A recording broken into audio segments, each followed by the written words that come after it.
नक्सल movement Naxalbari में हुआ था 1967 में। सन्याल, चारू मजुमदार, जंगल सौताल मूवमेंट का जो है वो एक उद्देश्य के साथ होता है, एक मोटिव के साथ होता है।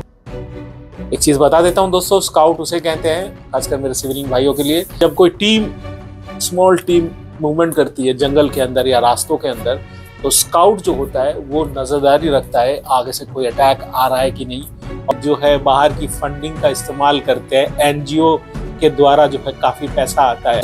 The kind of work they do, the level of dedication, the level of danger they face is really remarkable. मतलब अगर वो ये वीडियो देख रहे हैं वो समझेंगे। मैं अभी भी उनको बोलना चाहता हूँ, थैंक यू फॉर प्रोटेक्टिंग अस।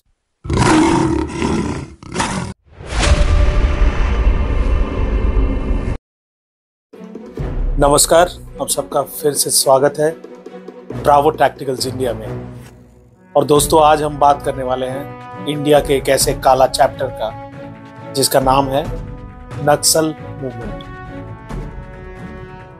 इस मूवमेंट का जन्म जो है मेरे ही घर के बिल्कुल आसपास नक्सलबाड़ी में हुआ था 1967 में। नक्सल मूवमेंट के जो लीडर्स थे, की लीडर्स, कानू सान्याल, चारू मजुमदार, जंगल सौताल। तो दोस्तों, नक्सल मूवमेंट एक ऐसा मूवमेंट है जिसकी हिस्ट्री बहुत लंबी चौड़ी है। मैं उस बारे में आज आपसे नहीं जा रहा हूँ बात करने की। बेसिक सा चीज आपको बता देता हूँ। नक्सल मूवमेंट नक्सलबाड़ी से जो है स्टार्ट हुआ था 1967 में। एक किसान जो एक जमींदार के अंदर में खेती किया करता था, उस जमींदार ने उसका हक छीना, उसके ऊपर अत्याचार किए। उस आदिवासी किसान ने जो है हथियार के साथ उस वक्त, और उनके पास में कोई बंदूकें नहीं होती थी, उसने अपने जो उनका ट्रेडिशनल हथियार है, तीर, धनुष, भाले, ये सब लेके जो है उसने रिवॉल्ट कर दिया था। बाद में ये जो मैंने की लीडर्स के नाम बताए, इन लोगों ने जो है उस मूवमेंट को जो है पकड़ा, उसको एक लीडरशिप दिया, और ये मूवमेंट जो है धीरे धीरे धीरे इंडिया का एक ऐसा काला चैप्टर बन गया जिसे आज हम भूल के भी नहीं भूल सकते। एंड दोस्तों, नक्सल मूवमेंट शुरुआत तो वेस्ट बंगाल से हुई इसकी, लेकिन बाद में ये उड़ीसा, झारखंड, छत्तीसगढ़, मध्य प्रदेश, तेलंगाना, बहुत सारी एरियाज में ये नक्सल मूवमेंट जो है फैला, और बहुत सारे लोगों का जान इस मूवमेंट में गया, चाहे वो नक्सली हो या सिक्योरिटी फोर्सेस वाले हो या स्टेट पुलिस हो या नॉर्मल जनता हो। आज मैं जिस चीज के बारे में बात करना चाहता हूँ दोस्तों, कोई भी मूवमेंट जब स्टार्ट होता है, इनिशियल स्टार्ट उस मूवमेंट का जो है वो एक उद्देश्य के साथ होता है, एक मोटिव के साथ होता है। चाहे वो आप कोई इंसर्जेंसी मूवमेंट देख लो या नक्सल मूवमेंट देख लो।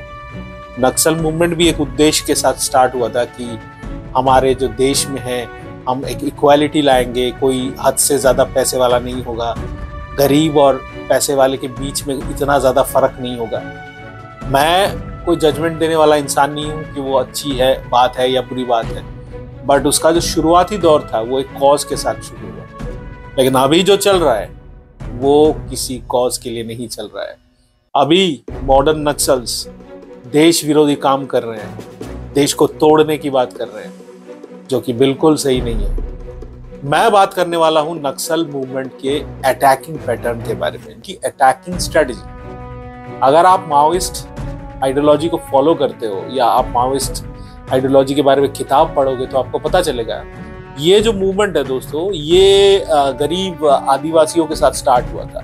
एंड अर्लियर डेज में जो दोस्तों, उनके पास उतनी ज्यादा नफरी नहीं थी हथियार की, इतने सोफिस्टिकेटेड वेपन्स नहीं थे। जब वो एक एम्बुश करते थे किसी एक सिक्योरिटी फोर्स को, उसी के वेपन्स को वो छीन लेते थे, और नए रिक्रूट्स को जो है वो लकड़ी से प्रैक्टिस कराते थे। आपको बहुत सारी वीडियोस मिलेंगी इंटरनेट पे जिसमें आप देखोगे कि नए रिक्रूट्स को जो है स्काउट चलने की पोजीशन की ट्रेनिंग जो है वो लकड़ी से दे रहे हैं, वो प्रैक्टिस कर रहे हैं लकड़ी को लेके कि इस तरह से वो स्काउट में जाए।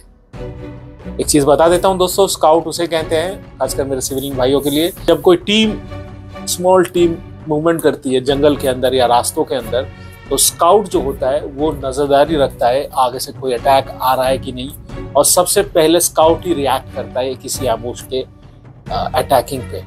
तो स्काउट का काम ये है, नजरदारी प्लस अटैक को भांपना और उससे उसकी जवाबी कार्रवाई करना, यही स्काउट का काम है। तो दोस्तों आगे बढ़ते हैं। तो स्काउट की जो ट्रेनिंग की वीडियोस आप देखोगे उसमें देखोगे कि नक्सलवादियों को, बच्चों को जो है स्टिक से ट्रेनिंग दी जा रही है। यही चीज अगर आप दूसरे जगह देखोगे, नॉर्थ ईस्ट इंसर्जेंसी में या JNK में, वहां पे उतनी बुरी हालत नहीं है कि उनके पास वेपन ही नहीं है, उनको लकड़ी से ट्रेनिंग दी जा रही है, नहीं है। शुरुआती दौर में उनको जो है हथियार मिल जाता है, बट नक्सल मूवमेंट में ये है क्योंकि उनके जो है आर्सेनल में हथियार कम थे, इसीलिए जो है वो काम करते थे। तो बेसिकली उस जमाने में उसके पास इतने हथियार नहीं थे, तो वो ये कोशिश करते थे जब वो एम्बुश करेंगे तो जितनी ज्यादा मात्रा में वो एम्बुश कर पाए, मतलब ज्यादा नफरी के साथ। एग्जाम्पल, अगर एक कॉन्वॉय जा रहा है तो कम से कम 100 से 150 नक्सली भी जाके उस कॉन्वॉय पे हमला करते थे, क्योंकि अगर उनके पास सिंगल बैरल राइफल है तो उसे लोड करने में टाइम लगता है। लेकिन अगर 20 लोग single barrel rifle at a time fire करें तो 20 राउंड निकलता है एक बार में। लेकिन अगर वही चीज अगर उनके पास ऑटोमेटिक बंदूकें होती तो इतनी बड़ी टीम लेके उनको जाने की जरूरत नहीं पड़ती। एंड धीरे धीरे उनके भी कनेक्शंस बढ़े।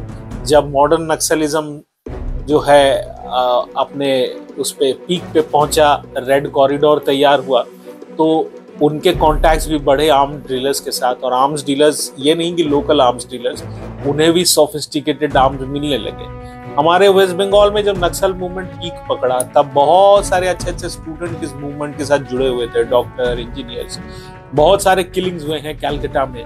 बट ये मैं अर्लियर डेज की बात कर रहा हूँ। जब धीरे धीरे मॉडर्न नक्सलिज्म आने लगा तो ये जो वेपन की किल्लत थी, पैसे की किल्लत थी, ये नहीं रही, क्योंकि ये जो हमारे देश के दुश्मन है, ये जो सो कॉल्ड इंटेलेक्चुअल्स हैं, ये जो है बाहर की फंडिंग का इस्तेमाल करते हैं। NGO के द्वारा जो है काफी पैसा आता है।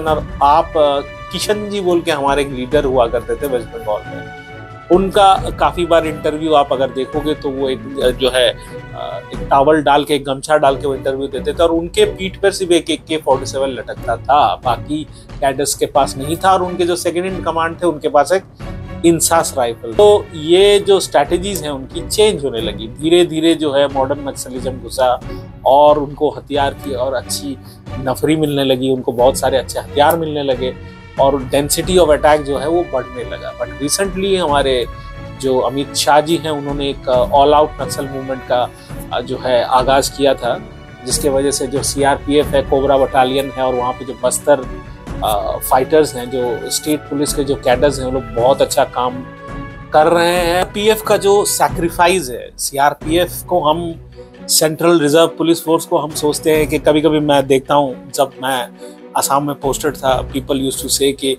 इनकी कोई पावर नहीं है, ये जो है पुलिस के जो है ऑर्डर्स पे काम करते हैं। यस, डेफिनेटली वो पुलिस के ऑर्डर पे ही काम करते हैं। जब उनको जो है जहाँ पे डिप्लॉय किया जाता है उस पुलिस स्टेशन के, उसी जब तक ऑर्डर नहीं देते वो फायर भी नहीं खोल पाते।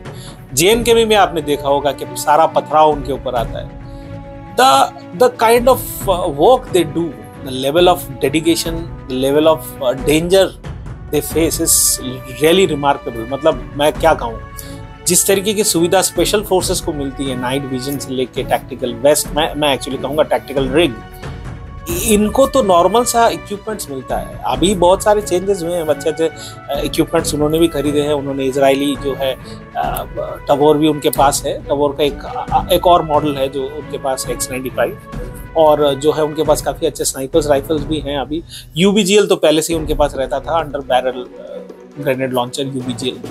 तो लेकिन दोस्तों ये बात है, जब उनके पास सामान कम था तभी भी वो भरपूर फाइट देते थे इन नक्सलियों को, और आज के डेट में भी दे रहे हैं। और खासकर जो कोबरा बटालियन, हैट्स ऑफ। मेरे भी कुछ जान पहचान के मेरे दोस्त हैं, मैं नाम नहीं लेना चाहता यहाँ पर, अगर वो ये वीडियो देख रहे हैं वो समझेंगे। मैं अभी भी उनको बोलना चाहता हूँ, thank you for protecting us and our family. क्योंकि देखिए, मैं बंगाल में हूँ, इसका मतलब ये नहीं है कि छत्तीसगढ़ मेरा एरिया नहीं है, दैट इज ऑल्सो इंडिया।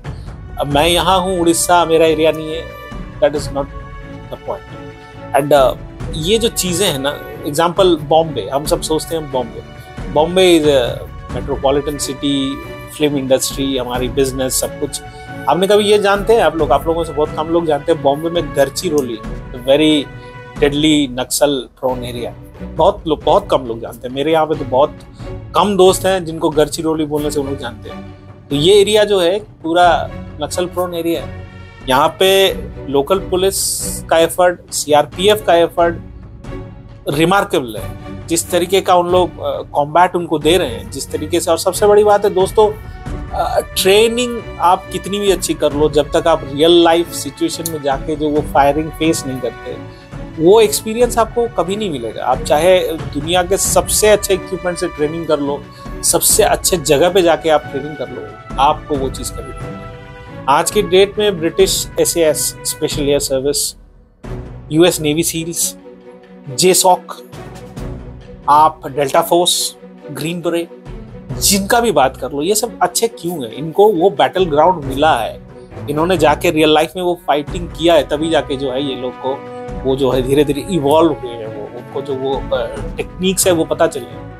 आप ट्रेनिंग बड़ा अच्छा कर रहे हो, लेकिन आपको असली लाइफ में मौका ही नहीं मिल रहा ट्रिगर दबाने का, तो होगा नहीं। लेकिन सीआरपीएफ के मामले में मैं ये कहूँगा, उनके खुद के लोग भी बहुत सारे शहीद हुए हैं। रिसेंटली आप देखोगे एक सर आए थे, उनका वीडियो, उनके यहाँ पे फायर लगा था, उनका आंख तक नहीं है, आपने देखा होगा। तो ये डेडिकेशन है। वो इंसान आज भी यूनिफॉर्म पहन के आके पॉडकास्ट में इंटरव्यू दे रहा है और उसके मुंह पे एक शिकन भी नहीं है, कि कोई पछतावा नहीं है कि मेरा आंख नहीं है।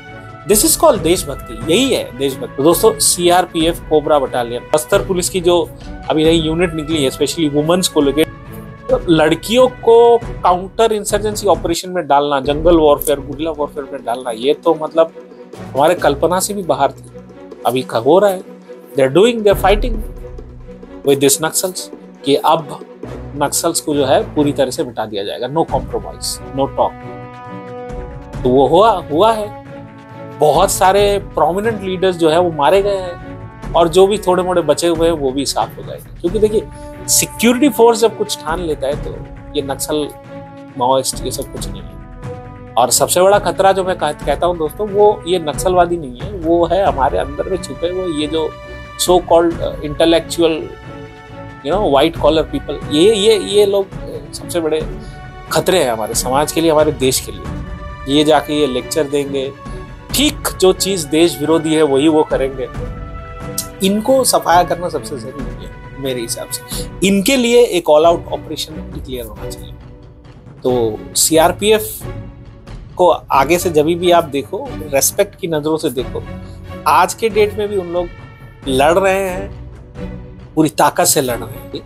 एंड आप सब दोस्तों जरूर, जब सीआरपीएफ के कोई पर्सनल्स आपको मिले, स्पेशली कोबरा वाले, ये हमेशा सोचिएगा इनका कितना बड़ा बलिदान है इस मूवमेंट को खत्म करने के लिए। थैंक यू दोस्तों इस वीडियो में बने रहने के लिए। एंड आगे भी फोर्सेस से रिलेटेड जो वीडियोस हैं वो आपको मिलेंगी। मैं यहाँ आपको नक्सल मूवमेंट के बारे में, उसकी डेट, उसकी स्टार्टिंग की तारीख, उसकी एंडिंग की तारीख, उसका क्या है नहीं है, ये बताने नहीं आया। मैं यहाँ ये बताने आया हूँ कि फोर्सेस के पार्ट से किस तरीके का काम किया जा रहा है।